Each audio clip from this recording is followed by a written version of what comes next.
భాగం. నర్మద సిగ్గుపడుతూ బాగుంది అన్నట్టుగా సైగ చేసి, నన్ను వదులు, టిఫిన్ చేస్తాను వెళ్ళి అని అంది.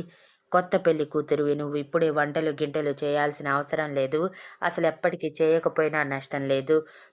బికాజ్ మన ఇంట్లో షెఫ్ ఉన్నాడు, తను చేస్తాడులే అని అన్నాడు సాగర్ నర్మదని వదలటం ఇష్టం లేక.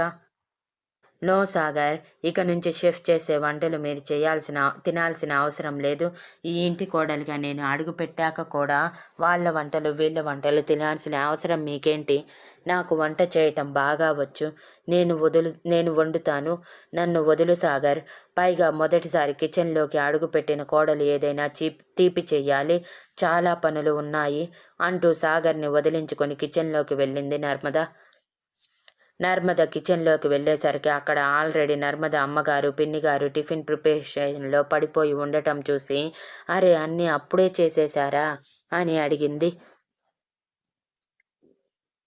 చేశానులే, కానీ నువ్వు స్వీట్ చేసి నైవేద్యం పెట్టు ముందు, తర్వాత అందరికీ పెట్టాలి అని నర్మద అమ్మగారు చెప్పగానే సరే అని నర్మద స్వీట్ తయారు చేస్తూ ఉంటే, నర్మద అమ్మగారు, పిన్నిగారు సాగర్ని, నారాయణ గారిని ఎలా చూసుకోవాలి, ఎలా మెలగాలి అంటూ అన్నీ చెప్తూ ఉంటే నర్మద నవ్వుతూ వింటూ ఉంది. ఇవన్నీ నాకు తెలియవా అని మనసులో అనుకొని,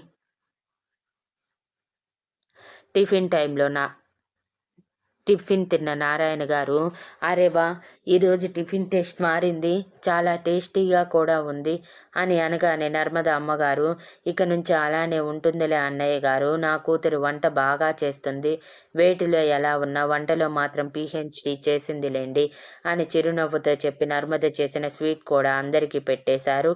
అందరూ తినేశాక కొత్త కోడలు చేసిన మొదటి వంటకి ఇవ్వాల్సిన గిఫ్ట్స్ కూడా ఇచ్చేశారు. చివర్లో నారాయణ గారు నర్మద, సాగర్ల చేతిలో హనీమూన్ టికెట్స్ పెట్టి, ఇదే నేను మీకిచ్చే గిఫ్ట్. ఒక 2 వీక్స్ మీరు ప్రశాంతంగా ఎంజాయ్ చేసి రండి. ఇక్కడ పనులన్నీ నేను చూసుకుంటాను అని అన్నారు. కానీ నాన్న అంటూ సాగర్ ఆపుతుంటే, ఇంకేం మాట్లాడకు సాగర్, నేను చూసుకుంటానని చెప్పాను కదా, నాకు ఇంకా పూర్తిగా వయసు అయిపోలేదు మంచాన పడేయటానికి. వెళ్ళండి. ఈ టైంలో కాకపోతే ఇంకెప్పుడు ఎంజాయ్ చేస్తారు?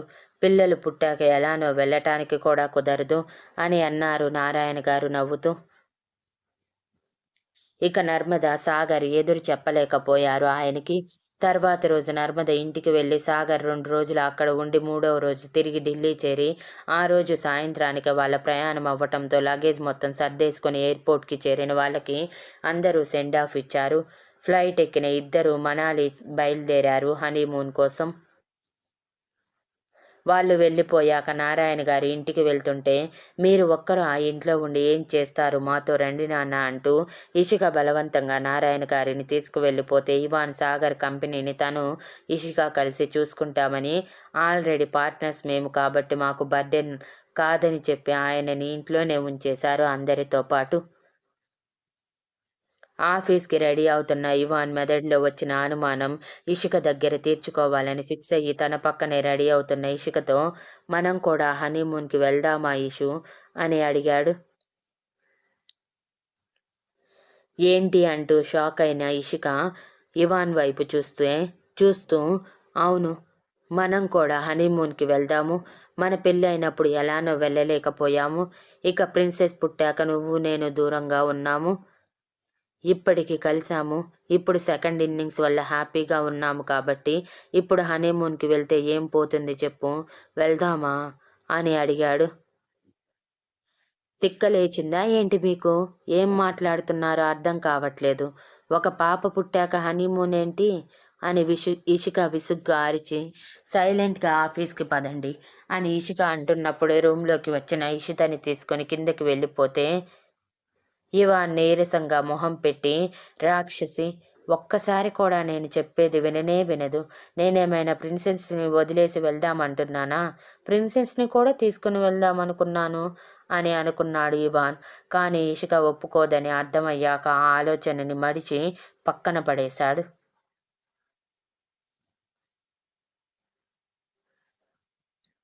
ఇక మనాలి చేరిన సాగర్, నర్మద ఇద్దరూ ముందుగానే కాటేజ్ బుక్ చేసి ఉండటంతో ఆ కాటేజ్లోకి వెళ్లటం, నర్మద కర్టన్స్ పక్కకి జరిపి కురుస్తున్న మంచుని ఆనందంగా చూస్తుంటే రూమ్ బాయ్కి టిప్పిచ్చి పంపించేసిన సాగర్ డోర్ క్లోజ్ చేసి వెనక నుంచి నర్మదని హత్తుకొని వ్యూ చూడటానికి కాదు మనల్ని ఇక్కడికి పంపించింది.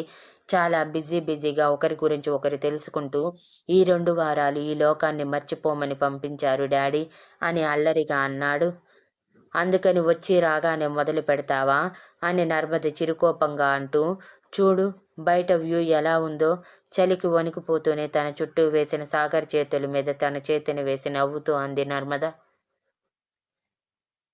చలి పుడుతుందా నర్మద అంటూ సాగర్ నవ్వుతూ అడుగుతుంటే, మరి ఇక్కడ చలి పుట్టకుండా ఉంటుందా? పైగా మనం స్వెటర్స్ కూడా తీసుకొచ్చుకోలేదు హడావిడిలో అని అంటుంటే, నేను తెచ్చానుగా అంటూ తను తీసుకువచ్చిన స్వెటర్ ఒకటి నర్మదకి వేసి తను వేసుకున్నాక బయటికి వెళ్ళి తినేసి వద్దాం, ముందు ఫ్రెష్ అవ్వు పో అని నర్మదని పంపించి తను ఫ్రెష్ అయి వచ్చాక సాగర్ కూడా ఫ్రెష్ అయ్యి ఇద్దరు చట్టాపట్టాలేసుకొని బయటికి వచ్చిన వాళ్ళు దగ్గరలో ఇండియన్ హోటల్ ఉండటంతో నావిగేషన్ చూసుకొని వెళ్ళి అక్కడ టిఫిన్ చేశాక ఆ మనాలి వీధుల్లో తిరుగుతూ నచ్చినవి కొనుక్కుంటూ ఎంజాయ్ చేశారు. సాయంత్రం వరకు బయట ఫుడ్ తినేసి నైట్ కూడా మంచులో తిరిగి దగ్గరలో ఫైర్ క్యాంప్ వేశారని తెలిసి అక్కడికి వెళ్ళి ఎంజాయ్ చేసి నైట్ డిన్నర్ కూడా బయటే చేసి రూమ్కి చేరిన ఇద్దరు ఆ రూమ్ని చూసి షాక్ అయ్యారు. బికాజ్ అది అచ్చం హనీమూన్ సూట్ రూమ్లా రెడీ అయ్యి ఉండటంతో. నర్మద సాగర్ని అడిగింది, ఇదంతా నువ్వే చేయించావా అని. సాగర్ కూడా అయోమయంగా, నేనేమీ చేయించలేదు, నన్నేమీ అనకు అని కళ్ళు చిన్నవి చేసి అన్నాడు. అప్పుడే తన ఫోన్కి మెసేజ్ రావటంతో అది చూసి, ఓహో ఇది బావ చేయించాడు, ఇదంతా బావే బుక్ చేశాడేమో, పైగా ఇది హనీమూన్కి వచ్చే కపుల్స్కి సెపరేట్ కాటేజ్ అంట. సో మనం బయటికి వెళ్ళినప్పుడు బావ ఇదంతా చేయించి ఉంటాడు హోటల్ వాళ్ళకి చెప్పి అని ఆలోచిస్తూ అన్న సాగర్ని చూసి, సరేలే వెళ్ళి ఫ్రెష్ అయ్యి రాపో అని అంది నర్మద అదంతా చూసి గుండెల్లో అలజడి మొదలైన బయట పెట్టకుండా.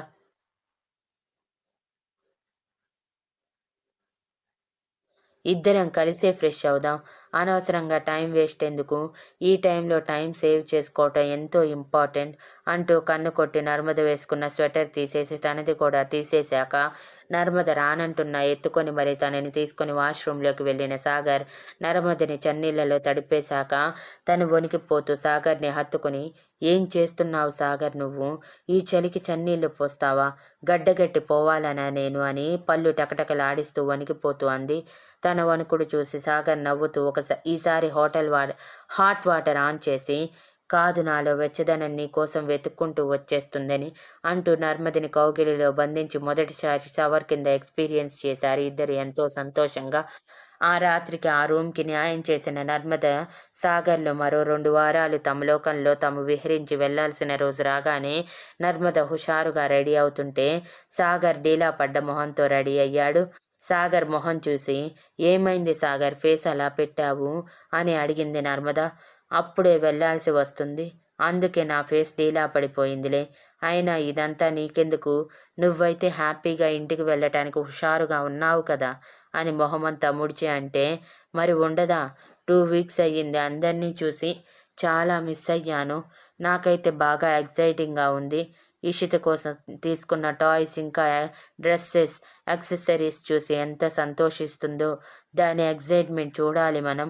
ఇంకా మన కంపెనీ ఎలా ఉందో, మావయ్య ఒక్కరే హ్యాండిల్ చేస్తున్నారేమో తెలియదు కదా, అసలు మనకి విషయాలు చెప్పటం లేదా, అక్కడికి వెళ్ళి మనమే అన్నీ చూసుకోవాలి కదా అని హుషారుగా అంది నర్మద.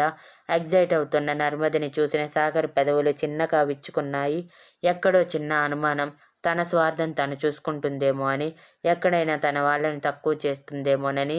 కానీ అలా కాకుండా నర్మద మొదట తన వాళ్ళకి ఇంపార్టెన్స్ ఇవ్వటంతో సాగర్ మనసు ఎంతో సంతోషించింది ప్రతి మగాడిలా. అలా ఇద్దరూ కలిసి తిరిగి ఢిల్లీ చేరటం ఆలస్యం. వాళ్ళని తీసుకుని ఇంటికి వెళ్ళిపోయాడు ఇవాన్. అప్పటికే నైట్ అయిపోవటంతో సాగర్ని చూడటమే ఇషిత మామ అంటూ ఎగురుతూ వెళ్ళి మరి సాగర్ మీదకి ఎక్కి, ఎక్కడికి వెళ్ళిపోయావు మామ, నాతో చెప్పలేదు, యూ డోంట్ మిస్ మీ అని క్యూట్గా మొహం పెట్టి అడిగింది. I miss you so much రాక్షసి అంటూ ఇషిత బుగ్గలు లాగిన సాగర్, మరి నువ్వు నన్ను మిస్ అయ్యావా అని అడిగాడు. నో అంటూ ఇషిత తల అడ్డంగా ఊపగానే సాగర్ పళ్ళు నూరుతూ చూస్తూ ఉంటే, బట్ ఐ మిస్ అత్త అంటూ నర్మద మీదకి దూకింది ఇషిత.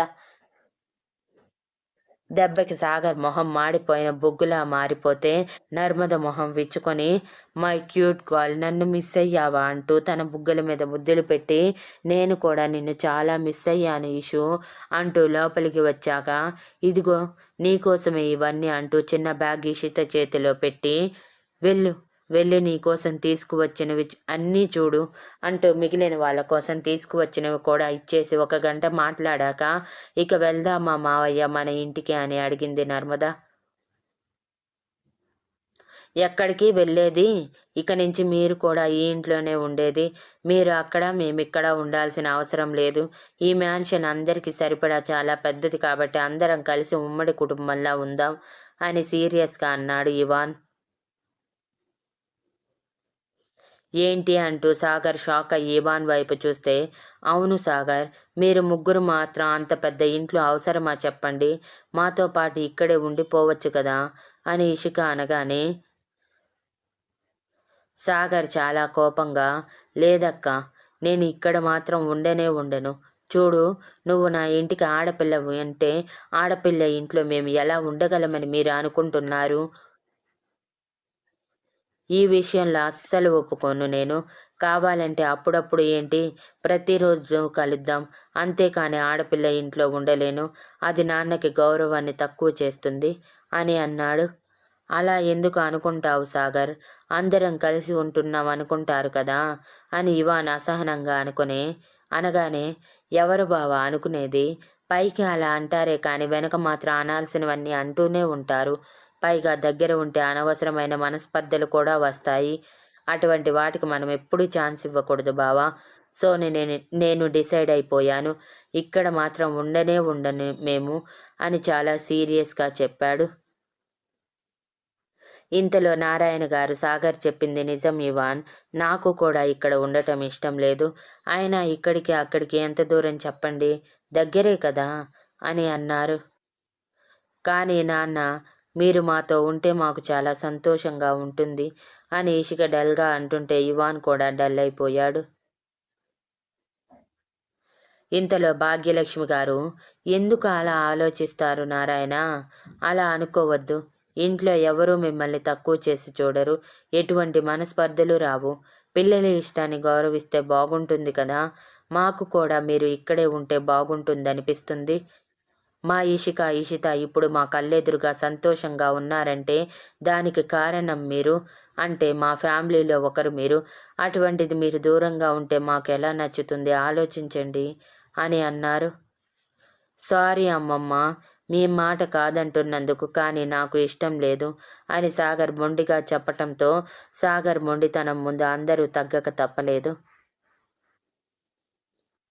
సో ఆటోమేటిక్గా సాగర్ వాళ్ళు భోజనాల తర్వాత తమ ఇంటికి వెళ్ళిపోయారు. వాళ్ళు వెళ్ళిపోయాక డల్ అయిన ఇషికని ఇవాన్ దగ్గరికి తీసుకొని, వాడి భయంలోనూ అర్థం ఉంది కదా ఇషు, అయినా ఎందుకంత బాధపడతావు? చూస్తాను, దీనికి నేను మరో పరిష్కారం చూస్తాను. నువ్వు మాత్రం ఇలా ఉండకు అని అన్నాడు. ఇంతలో ఇషిత వచ్చి, మమ్మీ నా టాయ్స్ చూడు ఎంత బాగున్నాయో అంటూ ముద్దుగా చెప్తుంటే తన నవ్వు చూసి ఇషిక నార్మల్ అయిపోయింది. అలా రోజులు ముందుకు వెళ్తూ మరో వారం రోజులు ఎంతో సంతోషంగా గడిచిపోయాయి. సడన్గా సాగర్ ఒకరోజు ఇవాన్ చేతిలో హనీమూన్ టికెట్స్ పెట్టి, మీరు వెళ్ళరా ఏంటి హనీమూన్కి? వెళ్ళి చక్కగా ఎంజాయ్ చేసి రండి. ఎక్కువ రోజులు కాదు, 1 వీక్ మాత్రమే. ఇషిత గురించి అస్సలు టెన్షన్ పడకండి అని అన్నాడు. రేయ్, ప్రిన్సెస్ లేకుండా వెళ్ళటం ఏంటి? నెవర్. అలా ఎప్పటికీ జరగదు. దానిని తీసుకునే మేము వెళ్తాము అని అన్నాడు ఇవాన్. తల కొట్టుకుంటున్న సాగర్, నీకేమైనా కూతురి పిచ్చి పట్టిందా బావా? హనీమూన్కి ఎవరైనా చిన్నపిల్లని తీసుకువెళ్తారా? ఇదేమైనా ఫ్యామిలీ ట్రిప్ అనుకుంటున్నావా అని విసుగ్గా చెప్పి, అయినా ఇషిత మా దగ్గర కూడా బాగానే అలవాటైంది. కాబట్టి నువ్వు ఎక్కువ ఆలోచించకుండా అక్కని తీసుకొని వెళ్ళేసిరా. మీరు ఎలానో లైఫ్లో ఎంజాయ్ చేయలేదు ఇంతవరకు. ఈ టైంని యూజ్ చేసుకోండి అని చెప్పి ఇషికకి కూడా అర్థమయ్యేలా చెప్పాక ఇషిత కూడా వెళ్ళమని చెప్పటంతో ఇద్దరు సముద్రపు అంచున ఉన్న బాలీకి వెళ్ళారు. బాలీకి చేరుకున్న ఇద్దరు ఆల్రెడీ వాళ్ళ కోసమే స్పెషల్గా బుక్ చేసిన 7 స్టార్ హోటల్లోని సూట్ రూమ్కి వెళ్ళారు. అలాంటి రూమ్ మొదటిసారి చూడటం కాకపోవటంతో ఇషిక పెద్దగా ఆశ్చర్యపోలేదు. కానీ లోపల హనీమూన్ సెటప్ చూసి ఆశ్చర్యపోయి ఒకరి మొహం ఒకరు చూసుకుని లోపలికి అడుగుపెట్టారు. లోపలికి రావటమే ముందుగా చేసిన పని. ఇషితకి వీడియో కాల్ చేసి తను బాగుంది అనుకున్నాక పీస్ఫుల్గా మారారు. ఇక ఇషిక ఫ్రెష్ అవ్వటానికి వెళ్తుంటే వెనకే వెళ్ళాడు ఇవాన్. వాష్రూమ్ వరకు వెళ్ళిన ఇషిక వెనక్కి తిరిగి ఏంటి అన్నట్టు కలెగరేస్తే, నేను కూడా ఫ్రెష్ అవ్వాలి కదా అని ఇన్నోసెంట్గా మొహం పెట్టి అన్నాడు ఇవాన్. అయితే అంటూ ఇషిక కళ్ళు చిన్నవి చేసి ఇవాన్ వైపు చూస్తుంటే, అందుకే ఇద్దరం కలిసి స్నానం చేద్దాం అంటూ ఇషికని ఎత్తుకొని లోపలికి తీసుకువెళ్ళిన ఇవాన్ని చూసి షాక్ అయిన ఇషిక, ఏం చేస్తున్నారు మీరు? బయటికి వెళ్ళండి ముందు. వచ్చి రాగానే మొదలు పెట్టేస్తున్నారు మీ అల్లరిని అని చిరుకోపం నటిస్తుంటే ఇవాన్ అల్లరి నవ్వుతో, మరి ఇక్కడికి వచ్చిందే అల్లరి చేయటానికి కదా, కూర్చోవటానికి కాదు కదా అని ఇషికని అల్లుకుపోవటానికి ట్రై చేశాడు. కానీ ఇషిక ఇవాన్కి ఆ ఛాన్స్ ఇవ్వకుండా, చేసింది చాలు, నోరు మూసుకొని బయటికి వెళ్ళండి, బాగా అల్లరిగా తయారవుతున్నారు అంటూ ఇవాన్ని బయటికి తోసిన ఇషిక నవ్వుకుంటూ డోర్ క్లోజ్ చేసుకుంటే, డోర్ బయట ఉన్న ఇవాన్ డోర్ కొడుతూ, నువ్వు రోజు రోజుకి రాక్షసిలా తయారవుతున్నావు ఈషు, అసలు ఇంతకు ముందులా ఉన్నావా అని అరుస్తున్న లోపలి నుంచి ఇషిక పట్టించుకోకుండా, సైలెంట్గా ఉండండి, అరగంటలో వచ్చేస్తాను అని చెప్పి నవ్వుకుంటూ షవర్ ఆన్ చేసుకోగానే ఇవాన్ ఒక నిట్టూర్పు విడిచి, పెళ్ళాం మాట వినాల్సిందే మనం, కానీ మన మాట పెళ్ళాలు వినరు అని ఒక నిట్టూర్పు విడిచి మరి బెడ్ మీద కూర్చున్న తనకి ఏదో ఐడియా రావటమే, ఇలా చేస్తే సరిపోతుంది అని అనుకుంటూ గబగబా తను చేయాల్సిన పని మొత్తం చేసేశాక నవ్వుకుంటూ సైలెంట్గా నిద్రపోతున్నట్టు యాక్టింగ్ మొదలుపెట్టాడు బెడ్ మీద పడుకొని. అనుకున్నట్టుగానే అరగంట తర్వాత ఫ్రెష్ అయిన ఇషిక టవల్ తీసుకురావటం మర్చిపోయిందని అర్థమై తల కొట్టుకొని అక్కడే ఉన్న బాత్రోబ్ కట్టుకొని, ఇప్పుడు ఇవాన్ గారిని నేను ఆపగలనా అని అనుమానంగా అనుకుంటూనే బయటికి వచ్చింది సైలెంట్గా. అలా వచ్చిన తనకి ఇవాన్ నిద్రపోతూ ఉండటం కనిపించటంతో షాక్ అయ్యి, ఏంటి ఈయనగారు నిద్రపోతున్నారా, నిజంగానేనా, ఏంటో ఈ విచిత్రం అని అనుకుంటూ సైలెంట్గా తన బ్యాగ్ దగ్గరికి వెళ్ళింది డ్రెస్ తీసుకోవటానికి. కానీ అక్కడ డ్రెస్ ఉంటే కదా, కనీసం చిన్న క్లాత్ కూడా లేకుండా మొత్తం తీసి దాచేశాడు ఇవాన్. అది అర్థం అవ్వగానే పడుకున్న ఇవాన్ని ఇషిక కుదిపేస్తూ, నా డ్రెస్సెస్ ఎక్కడా అని అరిచింది. అంతే టక్కున ఇషికని తన మీదకి లాక్కున్న ఇవాన్, నాకేం తెలుసు, ఒకవేళ ఖాళీ బ్యాగ్ తీసుకువచ్చావేమో, అయినా ఇప్పుడు మనకి బట్టలు అవసరం లేదుగా అని అల్లరిగా కన్ను కొడుతూ అంటుంటే, ఏంటి ఆ మాటలు, మరి రోజు రోజుకి ఎలా తయారవుతున్నారో మీకు అర్థమవుతుందా అంటూ ఇవాన్ నుంచి విడిపించుకోవటానికి ట్రై చేస్తూ, ముందు నాకు నా డ్రెస్ ఇవ్వండి ఇవాన్ గారు, ఎంతసేపు ఇలా ఉండమంటారు అని అంటే, నేను నీతో పాటు ఉన్నంత వరకు అంటూ ఇషికని బెడ్ మీదకి చేర్చిన ఇవాన్ ఇషిక మీద చేరిపోయి, ఎలానో స్నానం చేయనివ్వలేదు, కనీసం సరసాలైనా ఆడనివ్వు అంటూ బాత్రోబ్ కట్టుకున్న ముడి తీసేసి ఇషిక కళ్ళల్లోకి చూడగానే ఇషిక కళ్ళు పెద్దవి చేసి వణుకుతున్న పెదవులతో ఏదో చెప్పాలనుకుంది. కానీ ఆలోపే ఇవాన్ ఇషిక పెదవులని తన పెదవులతో మూసేసి ఇషికని అల్లుకుపోతూ తన అణువణువు పెదవులతో ముద్దులతో హిక్కిస్తూ అభిషేకిస్తూ వచ్చిన కార్యానికి శ్రీకారం చుట్టి క్షణం వదలకుండా ఇషికని పిప్పి చేసి 4 గంటల తర్వాత వదిలి ప్రశాంతంగా స్నానం చేయటానికి వెళ్ళిపోయాడు.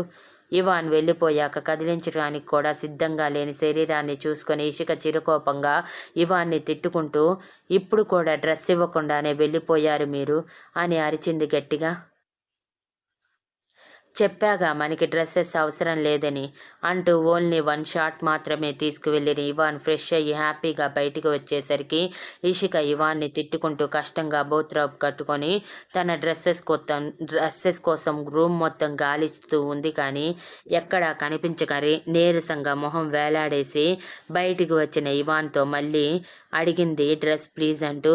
ఇవాన్ కన్నింగ్ స్మైల్తో డ్రెస్సే కదా ఇస్తాను 1 మినిట్ అంటూ తను వదిలేసిన టీషర్ట్ ఇషిక చేతుల్లో పెట్టి వేసుకొని నేను డిన్నర్ ఆర్డర్ చేస్తాను అంటూ రూమ్లో ఉన్న ల్యాండ్ లైన్ నుంచి రెస్టారెంట్కి కాల్ చేసి ఇద్దరికి కావలసిన ఫుడ్ ఆర్డర్ ఇచ్చేశాక ఇషిక తన వైపు కోపంగా కొట్టేసేలా చూస్తూ ఉంటే ఇవాన్ నవ్వుకుంటూ ఏంటి ఇది కూడా వద్దా, నాకేం పర్వాలేదు, నిన్నిలా చూడటం నాకు చాలా ఇష్టం అంటూ మోకాళ్ళ కింద నుంచి కనిపిస్తున్న తెల్లటి అరటి బొందెల్లాంటి కాళ్ళని చూస్తూ కొంటె నవ్వుతో చెప్పాడు ఇవాన్. మీరు కావాలని ఆడుకుంటున్నారు నాతో. మన పెళ్ళయి దాదాపు 5 సంవత్సరాలు అవుతుంది. అయినా సరే మీ అల్లరి ఆపటం లేదు. మీ అల్లరి తట్టుకోవటం నా వల్ల కావటం లేదు. రోజు రోజుకి ఎక్కువైపోతుంది మీ అల్లరి అని ఇషిక ఉక్రోషంగా అంటూ ఉండగానే ఇవాన్ ఇషికని తన మీదకి లాక్కొని ఈ టైంలో కాకపోతే వయసు అయిపోయాక అల్లరి చేస్తామా ఏంటి, నువ్వు అతి కాకపోతే అయినా మనకి ప్రైవసీ దొరికినప్పుడు ఫుల్గా యూజ్ చేసుకోవాలి. అంతేకాని అయ్యో అది లేదు, అయ్యో ఇది లేదు, నేను ఇలా నా భర్త ముందు నిలబడాలి అంటూ సిగ్గుపడిపోతూ నన్ను ఇంకా టెంప్ట్ చేయకూడదు ఇషు అని మత్తైన వాయిస్తో అంటూ ఇషిక ఎర్రబడిన బుగ్గల మీద పంటి గుర్తులు మరోసారి ఇస్తూ నువ్వు ఇలా చేసే కొద్దీ నాలో ఆరాటం పెరిగి మరోసారి బెడ్ మీదకి వెళ్ళిపోయేలా ఉన్నాము అని అన్నాడు ఇవాన్. దెబ్బకి ఇషిక తడబడి బాబోయ్ ఇక నా వల్ల కాదు అంటూ ఇవాన్ని వదిలించుకునే కొద్దీ ఇవాన్ ఇంకా తనని దగ్గరికి లాక్కుంటూ కానీ నాకు కావాలి అని తమకంగా తన మెడవంపుల్లో తడి పెదవులతో ముద్దులు వేస్తూ ఇంకా టీషర్ట్ వేసుకోకపోవటం వలన భుజం దగ్గర బాత్రూమ్ పక్కకి జరిపి అక్కడ తను పెట్టిన పంటి గుర్తు మీద ముద్దు పెడుతూ నీ శరీరం మీద నేను నా విలువైన సంతకాలు ఇచ్చాను కదా, అవన్నీ చూపిద్దు పద అంటూ ఇషికని ఎత్తుకొని బెడ్ మీదకి చేర్చి తన మీదకి చేరుతూ ఉంటే ఇషిక భయంగా వెనక్కి జరుగుతూ ఇప్పటికే చాలా ఎక్కువయ్యింది ఇవాన్ గారు, ఇక నాలో ఓపిక లేదండి. ఏంటండి మరి ఇలా వచ్చి రాగానే క్షణం తీరిక లేకుండా ఒకటే పని పెట్టుకుంటున్నారు అని ఏడుపు మొహం వేసుకొని అడిగింది.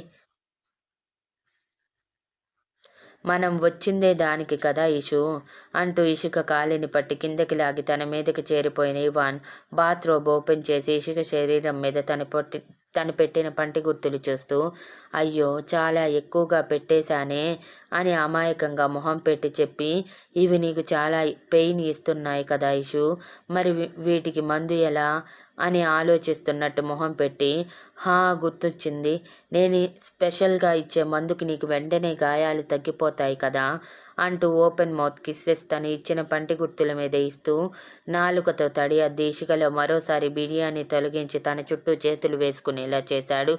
ఇంతలో డోర్ బెల్ మోగింది. డిస్టర్బెన్స్ ఆఫ్ రొమాన్స్లా. Thank you for listening and please like, share, comment and subscribe.